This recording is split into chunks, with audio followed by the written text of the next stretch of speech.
हरिये परमात्मा ने प्रय न क्लेश नाशाय गोविंदाय नमो नमः। गोविंदाय नमो नमः। वसुदेव सुतम देवम कंचानूर्मर्दनम देवकी परमानंदम कृष्ण वंदे जगत गुरुम। कृष्ण वंदे जगत गुरुम। श्री कृष्णा शरणं मम। श्री कृष्णा शरणं मम। श्री कृष्णा शरणं मम। अहो भाग्यशाली कल्याण कामनी देवियों, बड़भागी गीता के पैरोकार मेरे सज्जन, उपासना वो है जो काम पूरी करके तंग आ गई है, भगवान का भजन करना चाहती है, और जो भजन कर करके अच्छी अवस्था बना गए हैं उनके लिए ज्ञान का ये आगे आगे आगे आगे। जैसे यूं कहिए ना, चौथी जमात, आठवीं जमात, और आगे क्या होता है, high class, primary, middle, high. तो ज्ञान कांड प्राइमरी वालों के लिए, जो बच्चे जिनकी बुद्धि का विकास कोई नहीं है, मेरी पति मिल जाए, मुझे पति मिल जाए, मुझे पुत्र मिल जाए, मुझे दिया मिल जाए, मुझे जमीन कोई मिल जाए, मुझे इज्जत मिल जाए, मुझे स्वर्ग मिल जाए, मुझे देवी भवानी मिल जाए, उन बच्चों के लिए जिनकी बुद्धि का कोई विकास नहीं, जो लाल कुलल्ले हैं, या जो बंद गोपी है, पत्ते पत्ते पत्ते पत्ते पत्ते पत्ते, उनके लिए कर्म कांड। उसके बाद आता है बीच में उपासना। अच्छा, उसके बाद मैंने कहा ज्ञान का। अच्छा, ये 1,00,000 मंत्र हो गया। मंत्र मंत्र मंत्र मंत्र मंत्र, क्या कर रहा हूं, इसके अर्थ पूछे गए इनसे। महाराज, इनका नाम मंत्र क्यों रखा गया? मंत्र क्यों रखा गया? अंतर, अंतर, अंदर ले जाए जीव को, जो वो मंत्र होता है। बेटी, मंत्र का अर्थ हो गया जो जीव को अंतर्मुखी कर दे। मंत्र, अंतर, अंतर कर दे, बीच में ले जाए, यानी बार मुक्ता से हटाकर अंतर्मुखी कर दे जीव को, उसको मंत्र कहते हैं। ये अर्थ आपको नहीं पता होगा बेटे। अंतर में ले जाए वो मंत्र, जरा बोलिए, अंतर में ले जाए वो, अंतर में ले जाए वो, अंतर होता है अपने अंदर, हमें संसार से छुड़ाए, संसार के नाम रूपों से हमारा मन तंग आ जाए और अंतर घुस जाए, उसे बोलते हैं मंत्र। अच्छा, ये मैंने बताया 1,00,000। अच्छा, इसमें ये मंत्र है। अच्छा, इसमें एक बड़ा भारी मंत्र है जिसकी मेरे देश में बड़ी पूजा होती है, बड़ा आदर होता है, और 5 साल का जब बच्चा हो जाता है और जिन्हें वो पहन लेता है, उस वक्त गुरुदेव जी ये मंत्र देते हैं सारी जिंदगी के लिए। क्या? भगवान को लूटने के लिए। भगवान, मुझे ऐसी बुद्धि दो, हाँ, जो ये मुझे बताती रहे जिंदगी भर करना है क्या, और मुझे ऐसे भगवान करे, भगवान आंखें किसी की न छीने। सियाने कह गए, दांत गए सवाद गया, आंख गई जहान गया। आंखें बड़ी जरूरत है, बड़ी जरूरत है आंखों की, आदमी थक जाता है। तो जैसे तन के लिए आंखें जरूरी है, इसी तरह मन के लिए ज्ञान जरूरी है। जैसे आप ज्ञान चक्षु कहती है, ये चर्म चक्षु है जो चमड़े में माँ बाप ने दी, वो गुरुदेव देती है ज्ञान चक्षु। अच्छा जी, तो आप सुनो मेरी बात, जो मेरे बता, उसमें एक बड़ा भारी मंत्र है जो भगवान को लूटा, जिसे बोलती है गायत्री मंत्र। क्या बोलती है सरकार? गायत्री मंत्र। गायत्री मंत्र में क्या है? यही जो मैंने बताया आपको। प्रभु, मुझे ऐसी बुद्धि दो जो मुझे जीवन के आखिरी सांस तक बताए। दियो योदा प्रचो दया, जो मेरी बुद्धि को जगमगा, जगमगा दे, और आखिर तक बताती रहे, ये कर, ये ना कर, ये कर, ये कर। प्रचोदया, अंदर चाहना रहे बुद्धि को, अंधेरे में न जाए, मेरे पर न लागू हो जायल हुई अक्ल। ये मांगा गया है। ये जीव आखिरी सांस तक जपता रहता है, और जो पहले शब्द कहेगी वो भगवान की महिमा है। ओम भूर्भुवः स्वः तत्सवितुर्वरेण्यं भर्गो देवस्य धीमहि, ये भगवान के गुण बताए गए, या भगवान के विशेषण बताए गए। जैसे आपको कोई बेटा कहे, आप बहुत अच्छी हैं, आप मेरे पिताजी बड़े नेक हैं, आप मेरे पिताजी बड़े पढ़ी लिखी हैं, आप पिताजी बड़े दयालु हैं, तो आखिर में आपके पुत्र क्या क्या बताइए, दयालु कह रहा है, मुझे प्यार कर रहा है, मुझे बहुत अच्छा कह रहा है, पहले लिख रहा है, क्या बात है युवती, ये बताइए आप बहुत अच्छी हैं, आप बड़े पढ़े लिखी हैं, आप बड़े दानाग हैं, आपकी शहर में बड़ी कदर है, आप बड़े लोकप्रिय हैं, ये एडजेक्टिव लगे ना विशेषण। इसलिए ये सारे विशेषण है तो लोकीनाथ, ऐ अंधेरे को दूर करने वाले, ऐ पूजा करने के युग, ऐ दीवों के भी देवता। तो भगवान कहते वो जीव, इतने जो तुम विशेषण मेरे लिए लगा रहा है, मेरी महिमा गा रहा है, क्यों? प्रभु मैं कुछ आपसे चाहता हूं। जैसे आपने कहा बेटे से, बेटा ये ऐसा क्यों कर रहा है? बेटा जी मुझे 1000 रुपए चाहिए, दिल फिटे मुझे, इतनी गल्ला करके 1000 रुपए पहले कहते मुझे 1000 रुपए चाहिए, ले ले, मैंने तेरे लिए कमा रहा हूं, तेरे लिए छोड़ मरना। आम तौर पर तरीका ये तो माँ से कुछ लेना हो तो, माँ तो कितनी अच्छी है, सारे तेरे गुण गाती थी, जैसी माँ तो कभी मैंने देखी ऐसी, क्यों किस लिए? माँ आज मुझे गर्म सूट सिला दे, ले ये। इस तरह भगवान की महिमा गाई गई। और भगवान पूछते हैं क्या चाहता है? दियो ये ना प्रचोदया, मुझे ऐसी बुद्धि दो प्रभु, हाँ जो मुझे बताती रहे क्या और ना। इसलिए इस मंत्र की बड़ी महिमा।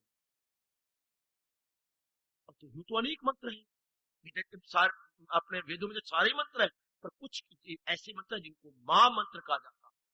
अच्छा तो मेरे पास समय नहीं, तो व्यास जी फिर जब पुराण बनाए थे, वेदों को सब वेद बड़े मुश्किल है, इसकी भाषा बड़ी मुश्किल है, संस्कृत बड़ी मुश्किल है, मैंने भी इसी जिंदगी तक भी सारे वेद नहीं पढ़ सका। अरमान कोई मेरे को वेदों का खुलासा गीता, कोई अरमान नहीं। देखो बिल्कुल गीता उसकी नकल है वेदों की। पहले इसमें 6 अध्याय में क्या है? कर्म योग। अगले 6 अध्याय में क्या है? भक्ति योग। अंतिम 6 अध्याय में क्या है? ज्ञान योग। बिल्कुल वेदों की नकल। पहले 6 अध्याय, बीच वाले 6 अध्याय, अगले आखिरी 6 अध्याय, बिल्कुल उसी तरह। कई तो बिल्कुल शब्द ही वही आए जो वेदों में आए, वो बहु वही का वही रख दिए व्यास जी। ऐसा बात। अच्छा फिर पुराणों में भी मंत्र आए, तो मंत्र तो उधर भी आए, हम मां मंत्र क्यों बोलते हैं? जो ऋषियों ने, सुन लो मेरे से, भगवान का दीदार करने के लिए अपनी श्री मुख से उच्चारण किए। अच्छा अच्छा अच्छा अच्छा अच्छा। बाकी तो मंत्र होंगे, पर जिन मंत्रों को जप जप करके भगवान का तख्त हिलाया गया, उसे क्या बोलेंगे? महामंत्र। ये सुन लो, जिस जिस मंत्र का उच्चारण कर करके ऋषियों ने भगवान के सिंहासन को हिला, भगवान को मजबूर कर दिया दिव्य दर्शन देने के लिए, उसे हम हिंदू लोग क्या बोलते हैं? महामंत्र। आहा। और उर्दू वालों क्या समझाऊं आपको, बताऊं आपके लिए? उर्दू वाले बोलते हैं कलामे अजीम। अच्छा कलामी अजीम, लेकिन आपका शब्द बहुत अच्छा है, महामंत्र। ये कलामे अजीम है, महामंत्र है। अच्छा तो पुराणों में भी कई महामंत्र हैं, फिर मेरे मालिक ने मुझे मौका दिया तो समझाता रहूंगा आपको। उन महामंत्रों में एक बड़ा लोकप्रिय मंत्र हो गया, क्यों? क्योंकि नारद जी ने, हाँ, छोटे नन्हे बेटे ध्रुव को ये महामंत्र दिया, और उस मंत्र की रटन से उसने अपने भगवान के तख्त को 6 महीने के अंदर हिला, हिल गया भगवान का तख्त सारा हिल गया और प्रकट हो गए। वो मंत्र है ओम नमो भगवते वासुदेवाय। इनके अगर अक्षर गिन लो बेटे, अक्षर, तो ये 12 मंत्र, इसलिए इसे द्वादशी मंत्र बोला जाता है। द्वादशी महामंत्र, 2 मैंने 2, 10 मैंने 10, 2 और 2 10, 12, 12 अक्षरी मंत्र, 12 अक्षरी महामंत्र। ये 12 अक्षर है भाई, सर गिन लो तो 12 मंत्र। तो ये बड़ा प्रसिद्ध है हमारे हिंदुओं में, जो भगवान के प्यारे बनते हैं, आप ऐसे भक्तों के लिए। तो इसलिए मैं इसे लोकप्रिय बोल रहा हूँ, जिसे आप अंग्रेजी बोलते हैं पॉपुलर महामंत्र, जो बड़ा पॉपुलर, उसे भाषा में कहेंगे लोकप्रिय, या हर दिल अजीज उर्दू वाले बोलते हैं, हर दिल अजीज महामंत्र। ये महामंत्र ओम नमो भगवते वासुदेवाय। ओम ये सबसे पहला पावन नाम है, जब इस धरती के पहले पुरुष मनु ने भगवान को पुकारा। ओ वेदों में जिसका जहूर, सबसे पहला ग्रह हो ना, इस दुनिया में सबसे पहला पुरुष कौन? हमारे वैदिक धर्म के अनुसार मनु जी महाराज। वो जो मर्जी आदम कहते रहते, हुआ कहते, जो मर्जी कहते रहे, हमने तो अपने धर्म को देखना। हमारे महर्षि ने बताया कि सबसे पहला जिसने इस धरती पर अपना पैर रखा उसका नाम था मनु जी। उसने घोर तप किया, अंदर से ये आवाज आई ओम की, ये भगवान जी ने दी। तो भगवान का प्रथम पावन नाम जो सबसे पहले इस धरती पर आए हुए मानव मनु ने लिया, ये शब्द सारे इकट्ठे हो गए हैं। मनु, हाँ, मनु से बना मन, मन ने किया मनन, उसकी जो संतान हुई होगी मानव। मनु, मन, मनन, मानव, ये सारे शब्द एक ही थैली की चक्की बट्टी में। मनु ने किससे सोचा? मन से। क्या सोचा? मनन किया। तो मनन करने के बाद फिर हम हुए पैदा, जिससे आप बोलते हैं मानव, मानव जाति में मनुष्य जाति। मनु, मन, मनन और मानव। वाह! तो ये वो ओम भगवान का पावन नाम, प्रथम पावन नाम। अच्छे, भगवते, भगवान के लिए। शब्द तो भगवान है, भगवान के लिए, ते लग गया ना, के लिए हो गया। अच्छा, के लिए। ओम नमो, नमो मैंने बार बार नमस्कार, नम होते बच्चे, हम लोग यूं नहीं बोलते जैसे मुसलमान या ईसाई कहते हैं। हमारे नम शब्द है।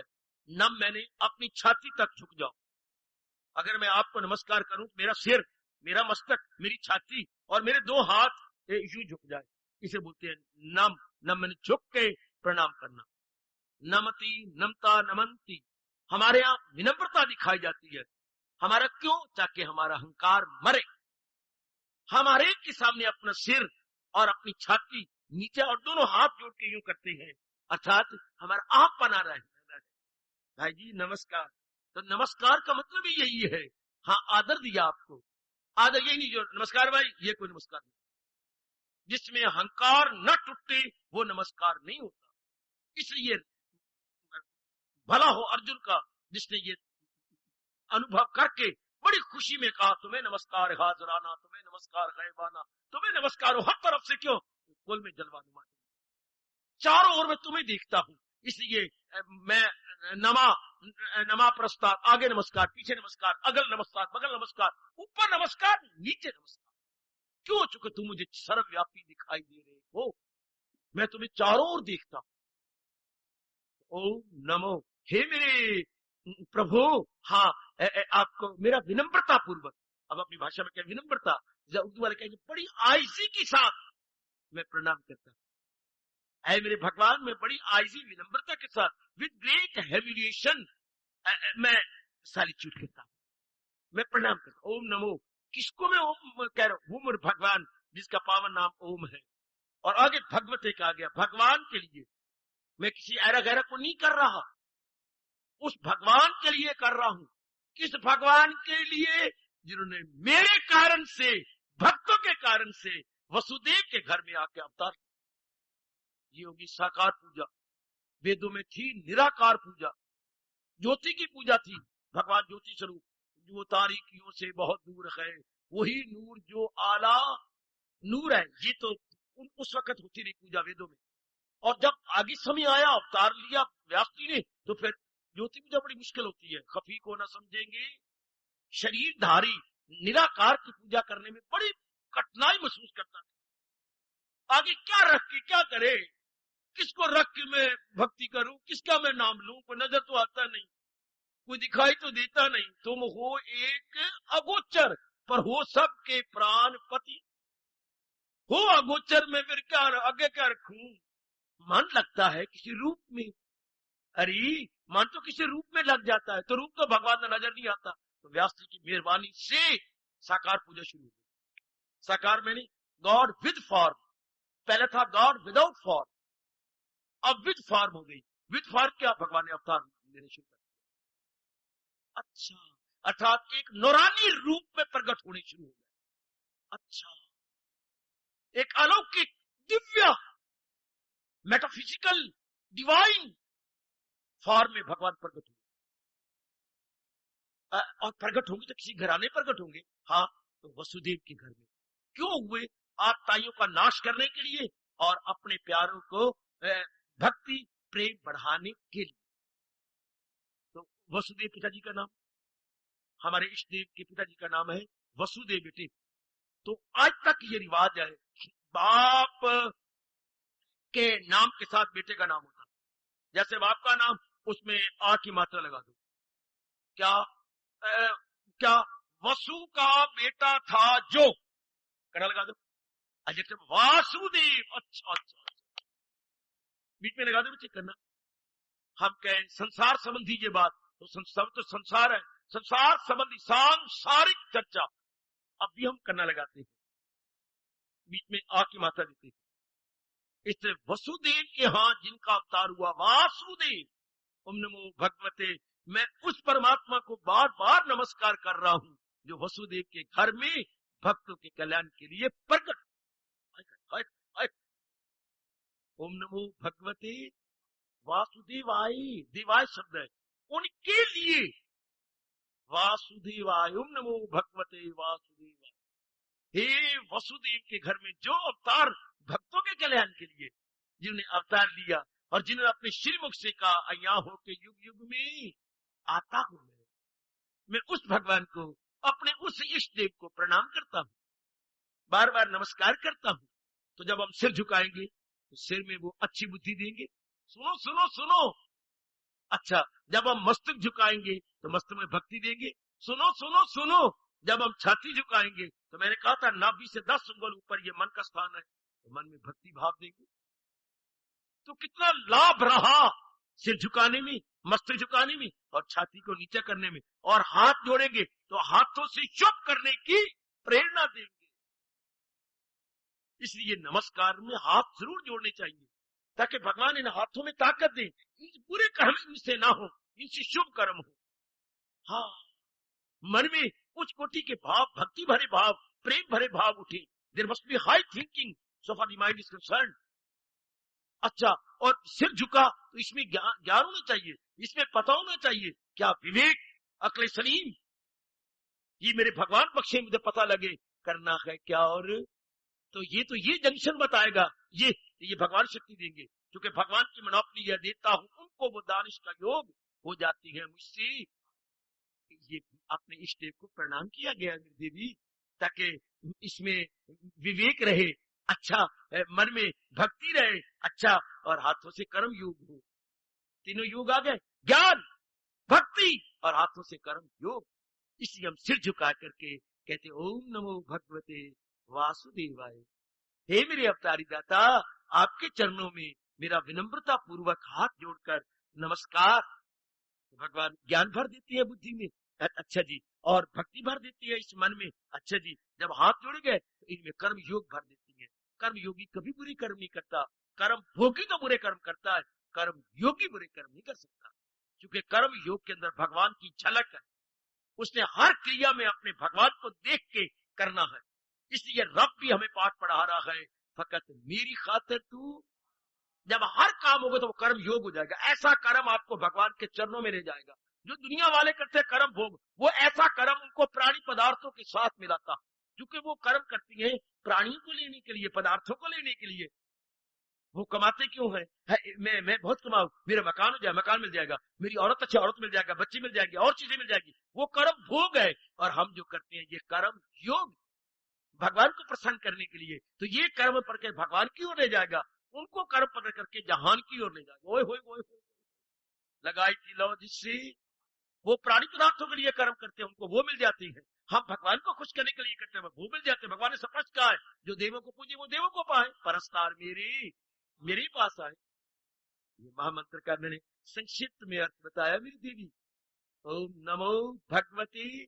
हम जरा और प्रवेश करें, गहराइयों में उतरकर भगवान जी के छिपे हुए इन भावों को समझने की चेष्टा में लगकर अपने जो तंग आ गए संसार से, अर्थात संसार के तीन ही विषय, कंचन कामनी कीर्ति, लेना देना, व्यवहार करना, आना जाना, इससे फडअप हो गया मन। इन रस्मों रिवाज से, इस राग और द्वेष से, इस वासनाओं से भरी हुई दुनिया से, जिसका मन बिल्कुल ही बेकार आ चुका है। यह अध्याय उनके लिए वरदान है, मुबारक है। भगवान की विशेष बख्शीश है, उनके लिए नहीं। जिनको अभी संसार में रुचि है, जिनको संसार अभी मीठा प्रतीत होता है, उनके लिए नहीं। ये केवल उन्हीं के लिए है जो अंतर्मुखी होते जा रहे हैं, जिनका मन किसी भी संसार के विषय में रुचि पूर्वक नहीं लगता, गंभीर बनते चले जा रहे हैं दिन प्रतिदिन। सचमुच ये अध्याय वरदान है उनके लिए। क्या कह रही थी हमारी सरताज कि हमारी जिंदगी के एकमात्र भगवान कृष्ण अपने श्रीमुख से अपनी उस उपदेश को जारी रखते हुए, विस्तार करते हुए अपने श्रीमुख से कह रहे थे, मचित्ता सर्व दुर्गानि मत प्रसादा तरिष्यसि अचेतम अहंकारात् न श्रोष्यसि विनश्यसि। हरि ओम तत्सत्। हरि ओम तत्। हरि ओम तत्सत्। अगर मुझको मन में बसाएगा तू, तो हर रोग से पार जाएगा तू। सुनेगा ना मेरी जो अहंकार से तबाही में जाएगा पिंदा। यह है बड़े गर्मागरम जोरदार चेतावनी जगत गुरु भगवान कृष्ण महाराज जी की मेरे सज्जनों, मेरे देवियों। ये सिद्धांत है। चेतावनी तो जरूर है, चोटी का उपदेश भी है, लेकिन सिद्धांत है। ये सिद्धांत क्या है? जब तक जीव इस संसार की सच्चाई में अपने मन को नहीं लगाता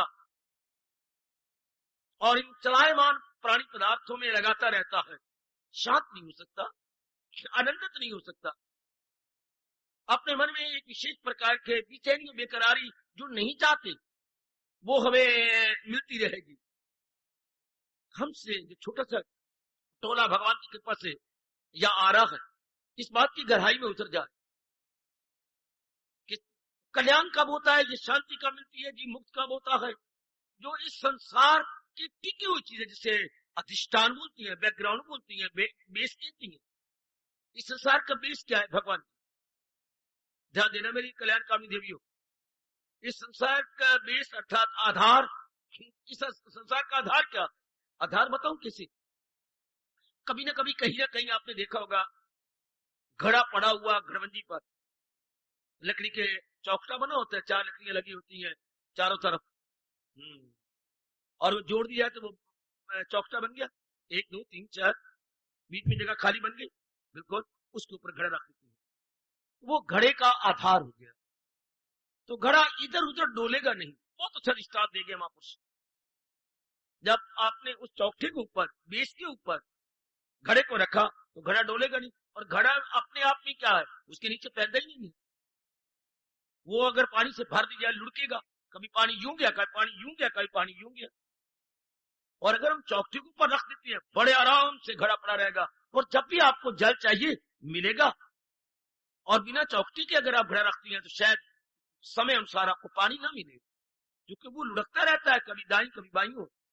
हाँ, इस तरह मन अगर आधार पर टिका दिया गया, बहुत थोड़े जीव होंगे, वरना टिकाए हुए कहा है माँ पर, बाप पर, बहन पर, भाई पर, पति पर, पत्नी पर, लेने पर, देने पर, और अपने मनी वेल्थ और नेम फेम पर, जिनका आधार ही कोई नहीं। These are all entirely business। इसलिए आज का पढ़ा लिखा इंसान, आज की मेरी वेल एजुकेटेड मॉडर्न गर्ल क्या अपने आप में बड़े हैरान और परेशान है। मेरे जीव बड़े हैरान है। उनकी बुद्धि में ये बात आती नहीं, क्योंकि मन के नीचे कोई परमानेंट चीज चाहिए। सब इम्परमानेंट फ्लाइट से जो मोमेंटरी है, कांस्टेंट जिनमें चेंज आ रही है, उसी के ऊपर मन टिकाए हुए है। इसलिए क्या होगा? चैनी इस नुक्ते को पकड़ लो, इस पॉइंट को जाने न दो कि जब तक मेरा मन एक परमानेंट बेस का सहारा लेता, उस परमानेंट बेस को आप भगवान कहते हैं। बाकी जितनी भी चीजें हैं उसके आधार पर अपना अपना काम करती हैं। वैसे तो सारी चीजें जड़ है, चेतन की शक्ति इनमें आती है तो जड़ में एक जान पड़ जाती है। शरीर हमारा जड़ है, साबित होता है जबकि हमारे नियर डियर शरीर छोड़ जाता है तो ये तो मुर्दा नजर आता है।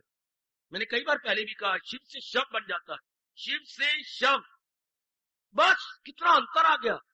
अगर ई की मात्रा हटा दी जाए, छोटी ई की मात्रा हटाइए, शव मैंने मुर्दा, डेड बॉडी। और अगर मेरे भगवान की शक्ति इस शरीर के साथ है तो नो शव बट शिव, कल्याणकारी, प्रसन्नमुख, चेतनता। यानी मैटर अपने आप में कुछ से वक़्त रखता, अगर इसमें डिवाइन एनर्जी ना हो तो। जो साइंटिस्ट आज के एनर्जी की परिभाषा कर रही है, हमारा वैदिक धर्म उसको नहीं मानता। एनर्जी में कभी चेंज नहीं होता, जो यथार्थ एनर्जी होगी वो कभी घटती बढ़ती नहीं। Energy can never be stored, energy can never be dissected. वो एक ऑलमाइटी की शक्ति है। ये हमें एकांत में बैठकर जब खुद से घड़ियां मिला करें, इन्हीं तथ्यों एवं रहस्यों पर हमें बार बार मनन करना चाहिए, फिर ये बात हमारे अंदर बैठ जाती है। कहीं इस मन के लिए कोई आधार चाहिए। ये कमला मन और कमली बुद्धि दोनों मिलकर के अपने काया को बर्बाद कर रही है, अपने आयु का सत्यानाश कर रही है। बेटे सत्यानाश हो रहा है इसका, वाह, अपने आप को बिगाड़ी जा रही है। तो हम लोग गहराई में उतरे, सिर्फ इतनी बात जान लें कि जो मेरा हमारे अवशेष दिन रह गए जीवन के, भगवान का सहारा लेकर, अर्थात तो परमानेंट सबस्टेटम, परमानेंट बेस का सहारा लेकर। और इस संसार का परमानेंट बेस तो एक ही है, जिसे हम बड़ी श्रद्धा और प्रेम पूर्वक अपने इष्ट देव कहते हैं।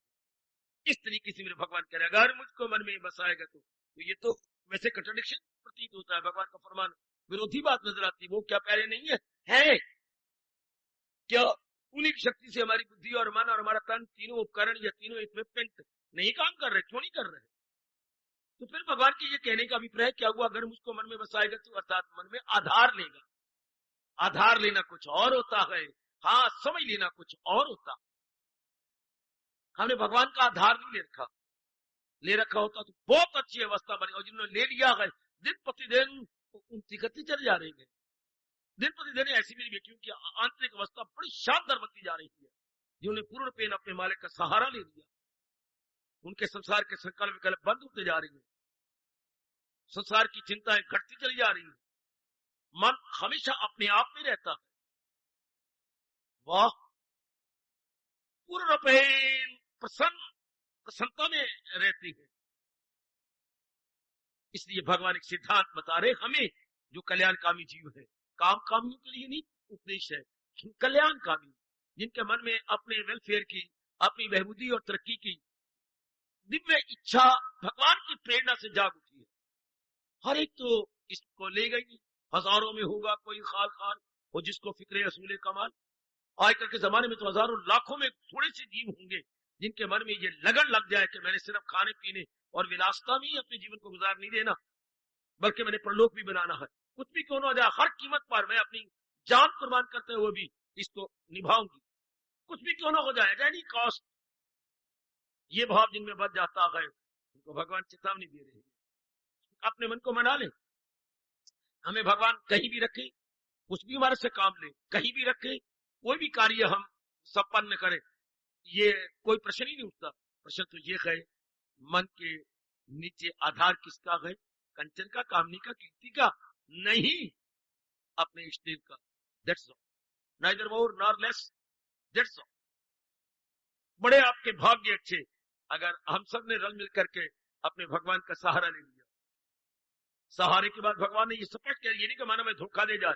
सहारे के बाद भगवान ने कहा, अगर हम, मैं और आपने पूर्ण दिन सहारा भगवान का ले लिया, शाब्दिक रूप में नहीं, प्रैक्टिकली, वाचिक रूप में नहीं, अपने अपने अपने अपने क्रियात्मक रूप में।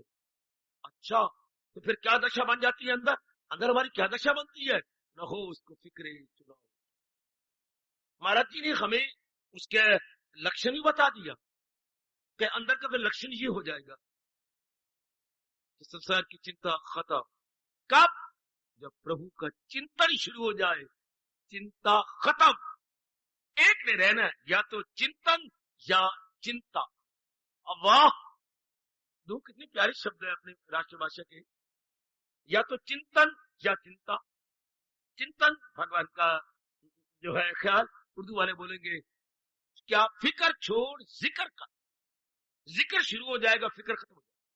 अगर ये अवस्था बन गई है, शाबाश, मेरे रोम रोम से मुबारक ले लो, फिर आपने भगवान का सहारा ले लिया, उस सच्चाई का सहारा ले लिया। और दुनिया में सच्चाई एक ही है, दो चार सच्चाई नहीं होती। सच्चाई भी कल्याण करने के लिए एक होती है, उसे भगवान कहते हैं। सच्चाई वो होती है जो सदा रहे।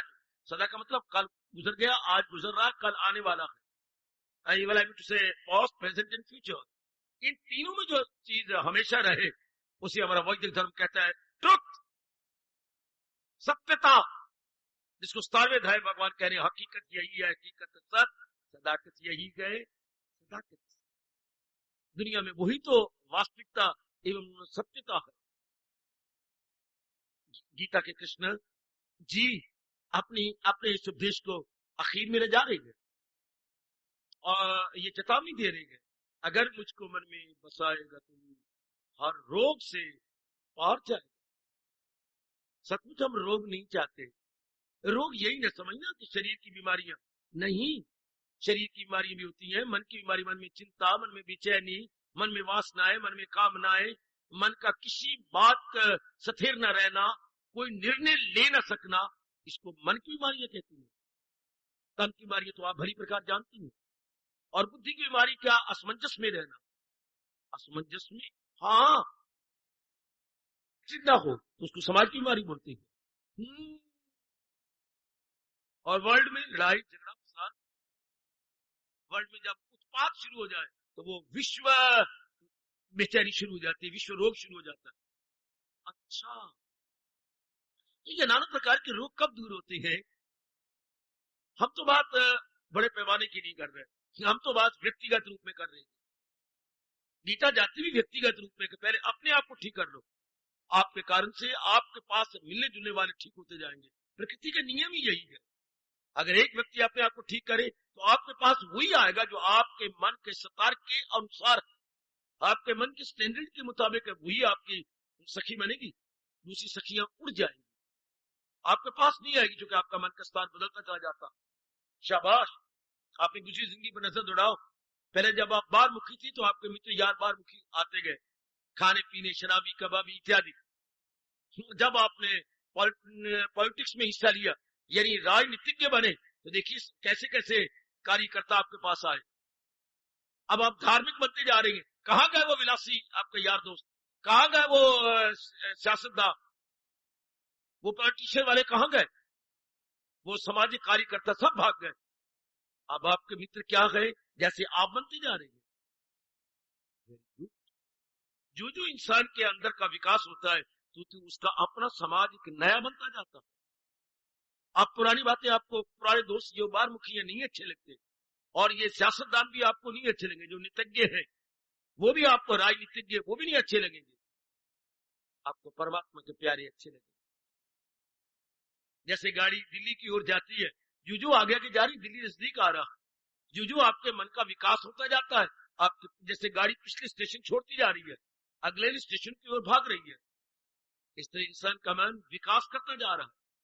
थ्योरी ऑफ एवोल्यूशन एकांत में बैठकर गंभीरतापूर्वक चिंतन करें, यानी विकासवाद के नियम को मेरी बीवियां एकांत में बैठकर विचार करें। संसार के हर प्राणी पदार्थ में विकास हो रहा, और जिस प्राणी पदार्थ में विकास नहीं होता या विकास करने से इनकार कर देता है, प्रकृति उसे कुचल के रख देती है, उसके सिर पर मौत आ जाती है।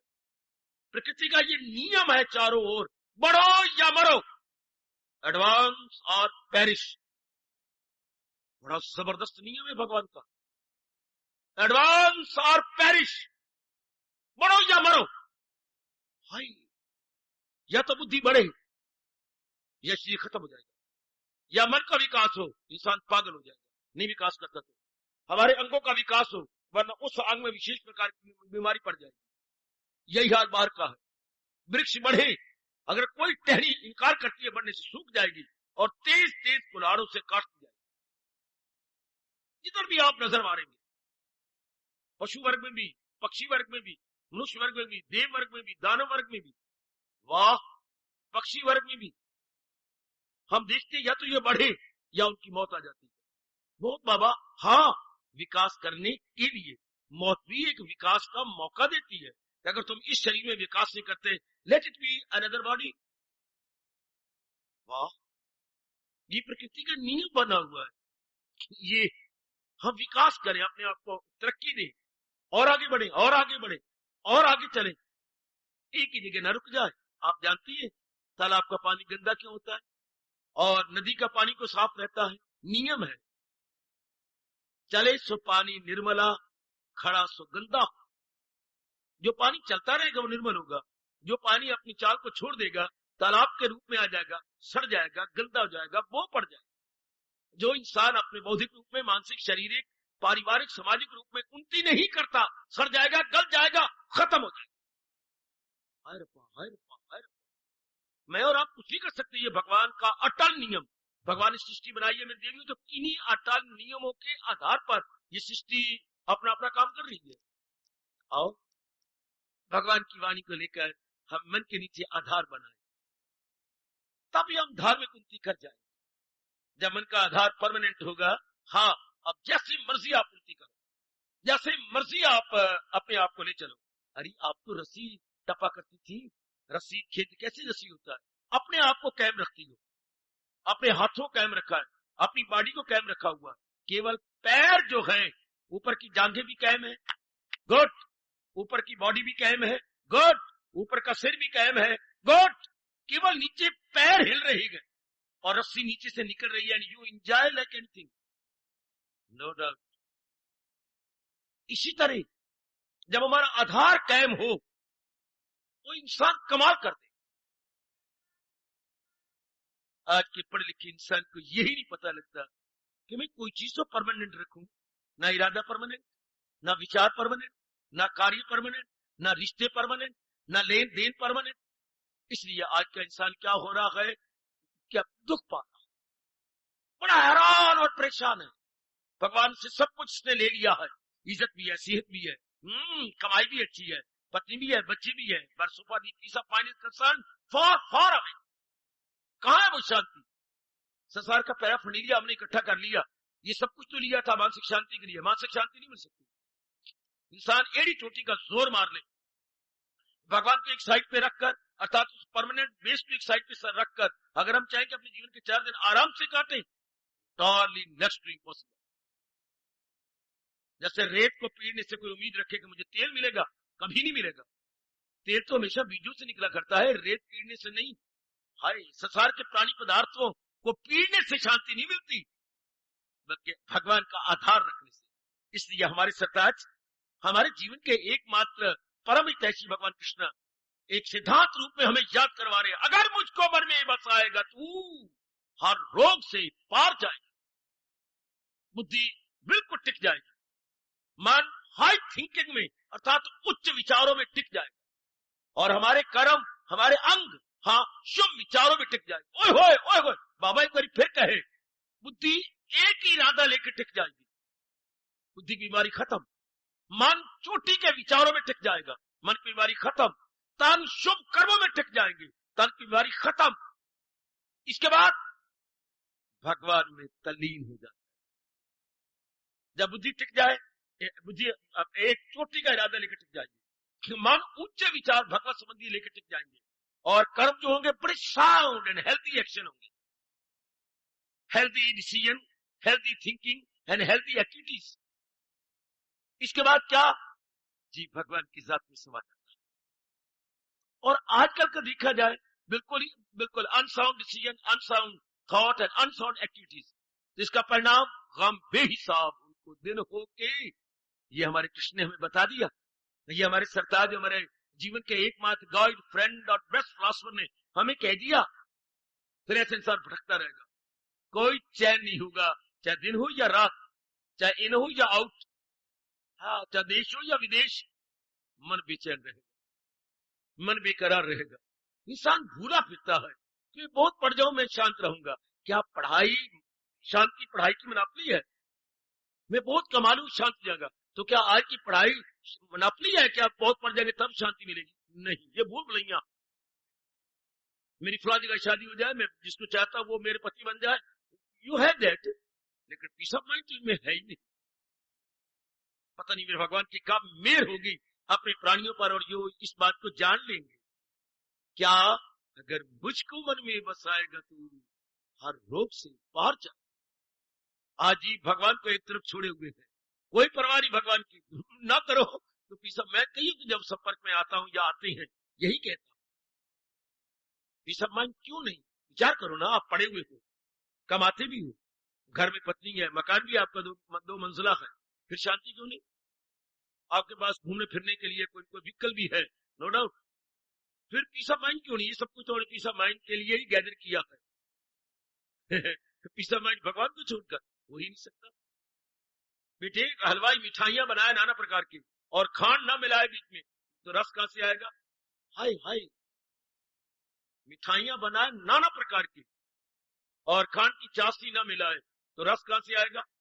हमारी वही भूल हो रही है, नाना प्रकार के प्राणी पदार्थों को अपने साथ मिला रहे हैं, लेकिन बीच में भगवान की भक्ति को नहीं मिला रहे, तो रस कहां से आएगा? आराम कहां से आएगा? चैन कहां से आएगा? खुशी कहां से आएगी? भगवान करे इंसान इस बात को भली प्रकार समझ जाए। मेरी देवी इस विचार को बड़ी जल्दी पिकअप कर ले कि भगवान के बिना आराम कहां, भगवान के बिना आराम कहां, भगवान के बिना चैन कहां, भगवान के बिना चैन कहां। वाह, शरण अनुभव करके कहा, दांत गए सवाद गया, ध्यान से सुनना, आंख गई जहान गया, पुत्र गए निशान गया, और राम गए आराम गया। है बाबा, क्या कह गया तू? आंख गए जहान गया, सिद्धांत है ये, आंख गए जहान गया, दांत गए सवाद गया, पुत्र गया निशान गया, पर घर तो फिर चलेगा नहीं आगे, पुत्र मर गया तो निशान, आपका निशान तो रहेगा नहीं। और राम गए आराम, राम के बिना आराम तो जीव को होगे पिट मरे, जो मर्जी कर ले, नहीं मिलेगा। दांत गए सवाद गया, आंख गई जहान गया, पुत्र गया निशान गया, राम गया आराम। एक आदमी बैठ के समझाओ ना, मेरा काम तो सच्चाई पर प्रकाश डालना है, आपको समझा देना है, अनुभवी भारतीय महर्षियों का अनुभव आपके आगे रख देना।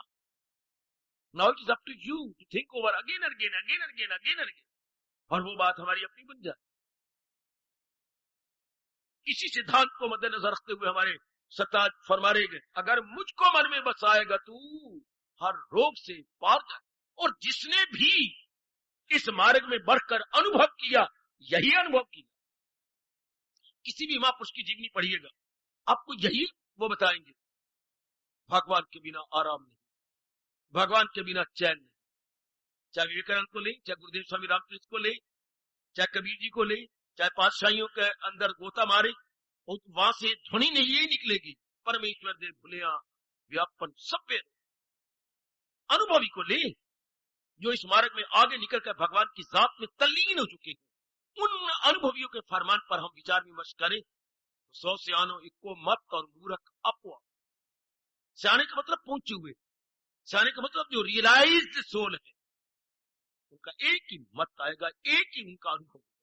अनुभव 4-5 नहीं होते, एक ही अनुभव आएगा। तो मेरी देवी अपने आप तो मन को समझाई जा रही है, और भी समझाइए, अपने मन को और भी कहिए कि मन अपना बेस भगवान बना ले। बना चुके हैं तो यू आर वेरी लक्की, नहीं बनाए तो मन को समझाने की चेष्टा कीजिएगा।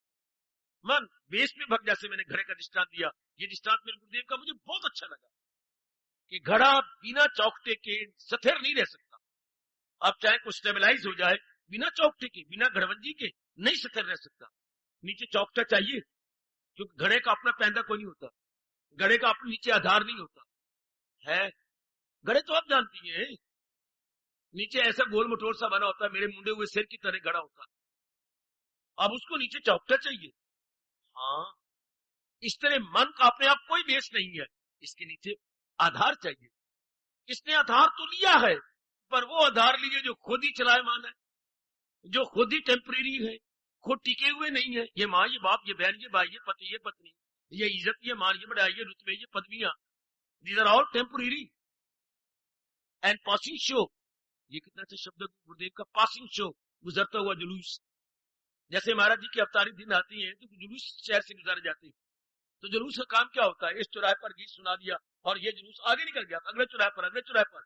इससे संसार का हमने सहारा मन ने लिया, लेकिन ये तो पासिंग शो है, टिके हुए तो नहीं है, ये तो गुजरते जुलूस की तरह है। इतनी बात समझा लो, आप अपने पर बहुत बड़ी भलाई कर गए, मेरी दीनी अपने पर बहुत बड़ा एहसान कर लेंगी। इतनी बात समझेगा, मैंने बेस भगवान का लेना है, जहान के साथ व्यवहार करना है, लेकिन इनका सहारा नहीं लेना, क्योंकि ये टिकी हुई चीजें नहीं ना, ये तो भागने और दौड़ने वाली है। हर एक व्यक्ति यहाँ आया है, अपना अपना कार्य करके जा रहा है। जैसे बाजार में अनेक दिन में आप देखती हैं, कई बाजार में आती हैं, लेकिन उनके हाथ में थैले होती है, एक विशेष चीज खरीदने के लिए बाजार में आए हैं, खरीदी अपने घर की हो। बिल्कुल इसी तरह हर प्राणी पदार्थ जो भी यहाँ आया है, कुछ उसके अंदर वासनाएं हैं, वो पूरी करके जा, उतनी भगवान ने उनको आयु बख्शी। तो इनका भरोसा क्या, इनका सहारा क्या, जो केवल अपनी कामना पूरी करके जाने वाले थे? समझाओ ना अपने मन को, इनका क्या भरोसा लो? किनारे डूब जाती हैं, किनारों का भरोसा क्या? हाय, गुब्बारे फूट जाती हैं, गुब्बारों का भरोसा क्या? हाय, ये हवाएं रूठ जाती हैं, इन बहारों का भरोसा क्या? ये रिश्ते छूट जाती हैं, इन रिश्तों का भरोसा क्या? इनका क्या भरोसा? निजराल चलायमान। बस इतनी बात आपकी बुद्धि में आई, या भगवान का ये फरमान आपकी बुद्धि में बैठा, अनित्यम आस, तुझे दुख की दुनिया आए तो जिंदगी कैसे काटे? फिर बात वहीं आ गई, तो कर सच्चे दिल से बस। वही बात फिर भगवान जी लाते हैं। क्या मैं और आप इस बात को अपना चुके हैं? कौन सी? सहारा किसी का न ले एक पल। आप अपने अंदर गोता मारो, कितनी छोटी की बात प्रभु बता गई है। सहारा किसी का न ले एक पल, अमल उसका है ऐन सत्य। वो बात की बात, पहले हम ये लें कि हम केवल अपने भगवान के सहारे गृहस्थी में रह रहे हैं, तब तो यह आने का लाभ होना। अगर सहारे अब भी संसार के लिए रखेंगे तो यह आने का ठोस लाभ नहीं होगा। मैंने कई बार ये शब्द लगाया, समय तो आपका सफल हो जाएगा 1 घंटा 2 घंटे, लेकिन जीवन सफल नहीं होगा। हाय हाय, समय तो सफल होगा पर जीवन सफल न हो। जीवन सफल होता भी तब है जब हम ऐसे स्थानों पे आकर भगवान की उच्च कोटि की अनुपम वाणी का श्रवण करके उन्हीं का सहारा, उन्हीं को अपना बना। अब जैसे मर्जी चाहती हो, जैसे आपके अपने, उसके बाद भगवान कितनी छूट दे रही है। भगवान का सहारा लेकर रहे जैसे चाहे, वो जिस हाल में ना आए तना सके जंजाल में, वो फिर आवागमन के चक्कर में नहीं आता। मेरे सजनों, वो मेरी कल्याण कामनी देवी हो, वो फिर इन चक्रों में नहीं आएगी। जो उसने मालिक का सहारा ले रखा है, गंगा में जोर का पानी चल रहा है, वो डूबेगी नहीं।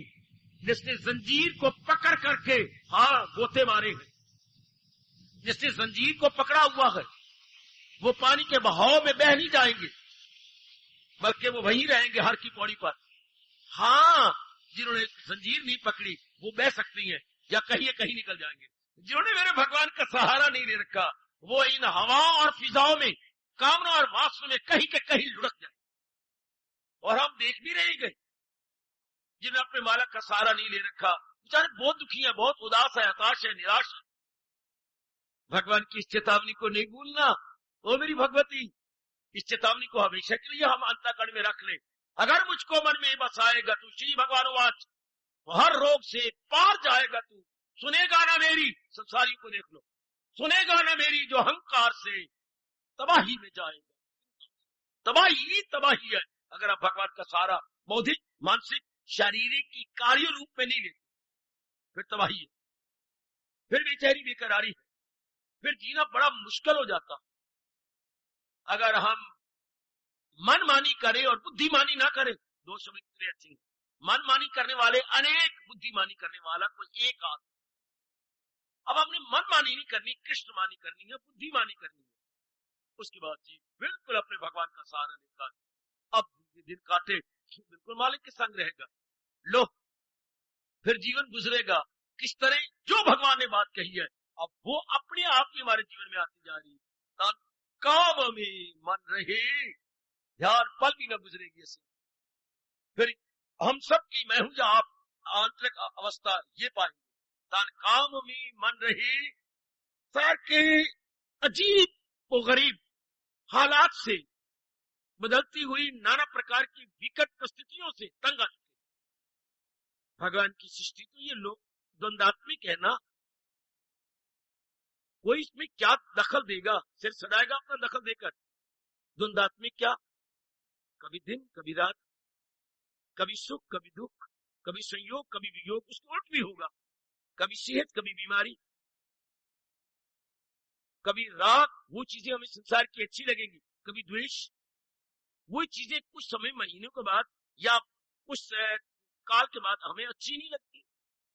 जिन चीजों के लिए हम मरते हैं, दिन रात एक करके उनका इकट्ठा करती हैं, जब उनका प्रयोग करती हैं उनमें वो तसल्ली नहीं होती, रस नहीं आता, मन उनको छोड़ देता। अपनी गुजरी जिंदगी पर नजर दुरा लो मेरे सजनों, मेरे देवियों। एक समय ऐसा आ जाता है, चाहे ये कई जन्मों के बाद आता है, कोई बात आपको ना समझे, मेरी जबान में लगाम डाल दो, मुझे मत बोलने दो, क्योंकि मेरा धर्म है गीता जी को भली प्रकार समझाना,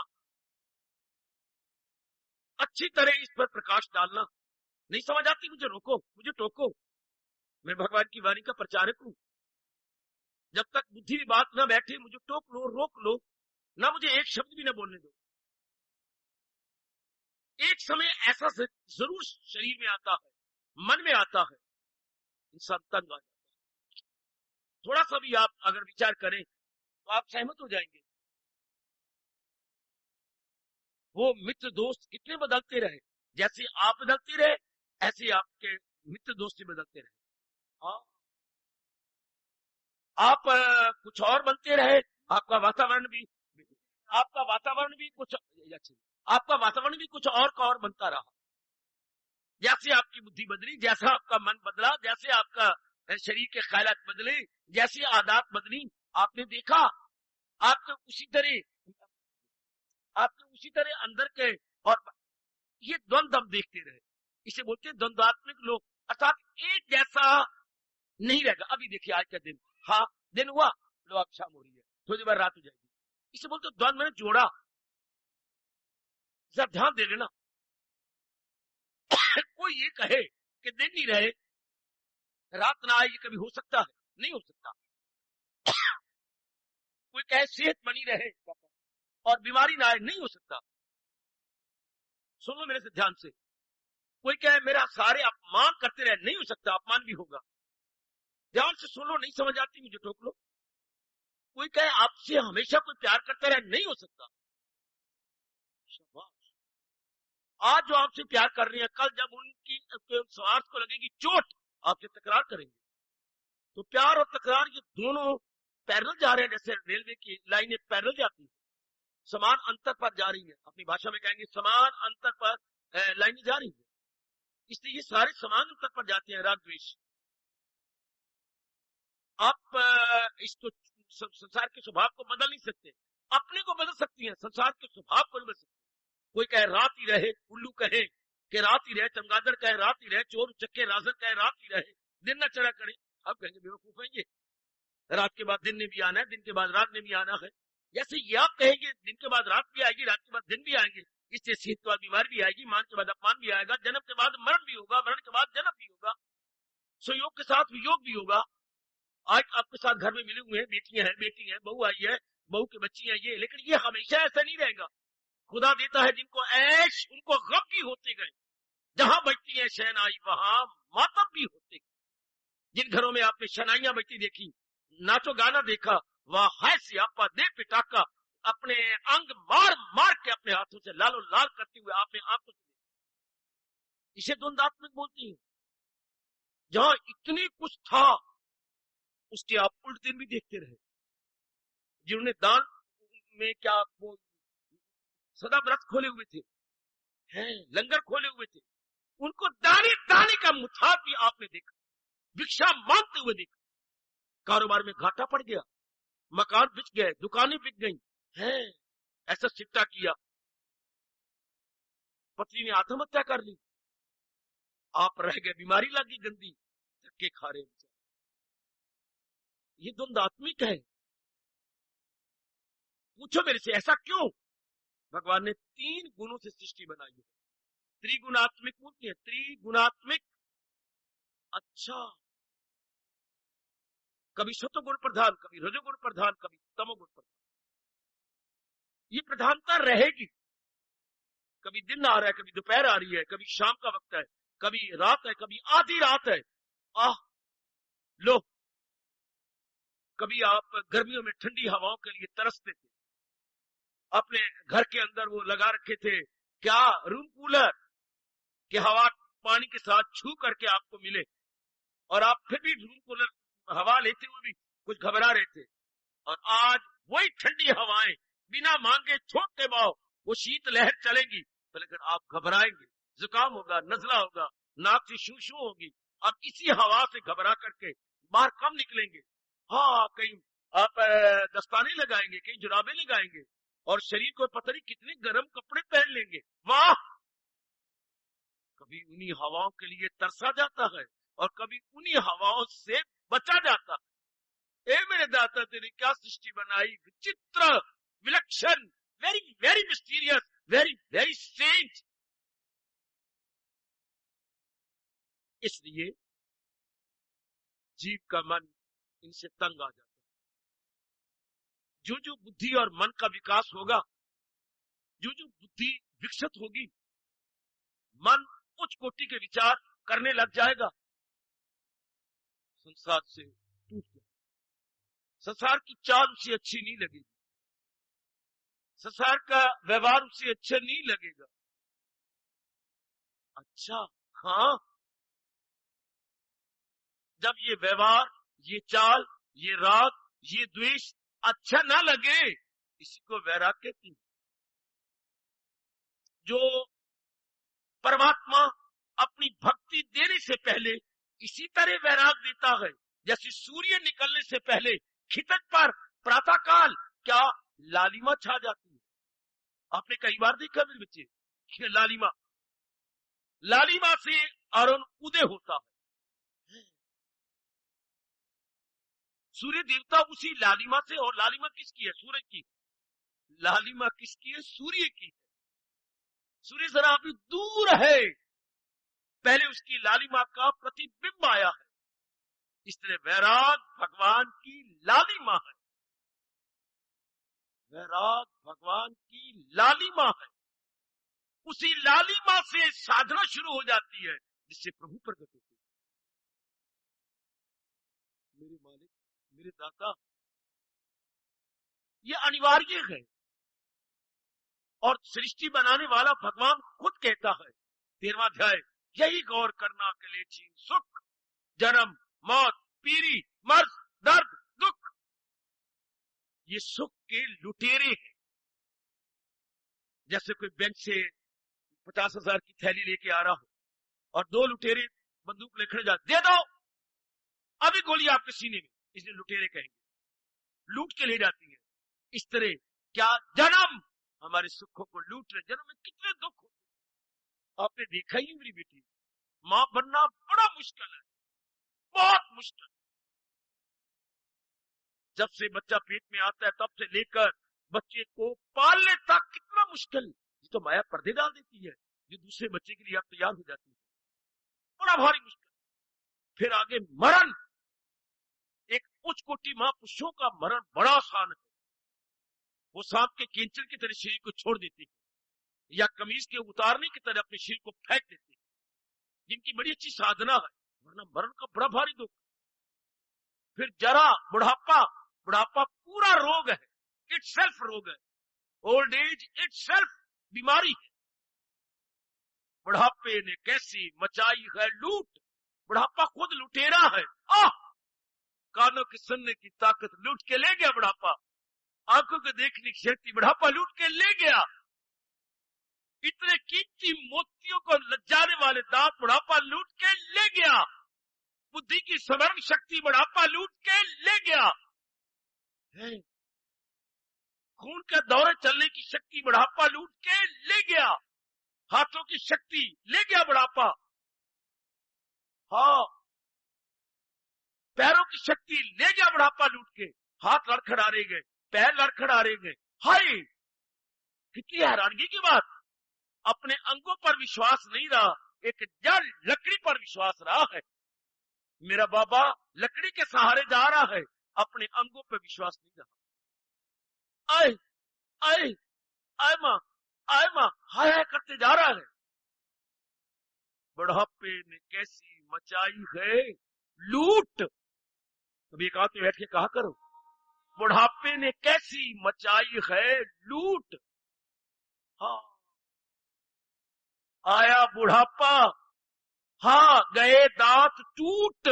बुढ़ापे ने कैसी मचाई है लूट। अपने आप में बीमारी है, जन्म का दुख, शरीर छोड़ने का दुख, बड़ा भारी दुख शरीर छोड़ने का, जिनकी तैयारी ना हो और नजदीक दिन आ जाए।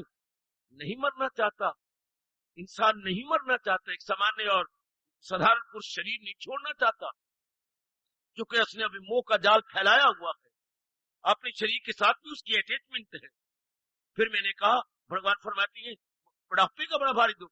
फिर ये 3 प्रकार के रोग, शारीरिक, मानसिक और सामाजिक, आदि व्याधि और उपाधि। हाँ, ये दुख तो भगवान कहते सर देख से ये लुटेरे हैं, जो थोड़ी बहुत सुख होता है पल्ले इंसान के, वो भी लूटा जाता है। तो फिर क्या होता है, इंसान संसार से तंग आ जाता है। इंसान संसार से तंग का मतलब, जिन प्राणी पदार्थों की चाहना थी, हाँ, उससे मन टूट जाता। जिनको हम दिलो जान से चाहते थे, उनसे उम्मीदें हट जाती। अरे सुन ले, कपड़ों को चाहते थे, रूपों को चाहते थे, रिश्तेदारी चाहते थे, रस्म रिवाज था हमारा, लेन देन था हमारा। नाउ नो मोर, इंटायरली फेड अप। उनके लिए यह 18वां अध्याय वरदान। उसके बाद उनका मन पूर्ण रूपेण भगवान की ओर झुक जाता है। हाँ, क्या अगर पिछले संस्कार उदय ना हो जाए, अच्छे संस्कार ना आ जाए, आत्महत्या भी कर, ये बड़ी खतरनाक अवस्था मानी गई है कि चारों ओर से मन टूट गया। हाँ, चारों ओर से टूट जाए, लेकिन लग जाए भर्तृहरि की तरह भगवान की ओर, गोपी चंद की तरह भगवान की ओर। इनके भी मन टूट गए थे पूर्ण पे, पूर्ण भगत की तरह भगवान की ओर, विवेकानंद की तरह भगवान की ओर, है कबीर जी की तरह भगवान की ओर, गुरुदेव स्वामी रामकृष्ण की तरह भगवान की ओर, मीरा की तरह भगवान की ओर है। इनके मन में टूटे थे, लेकिन भगवान के संग जुड़ गए।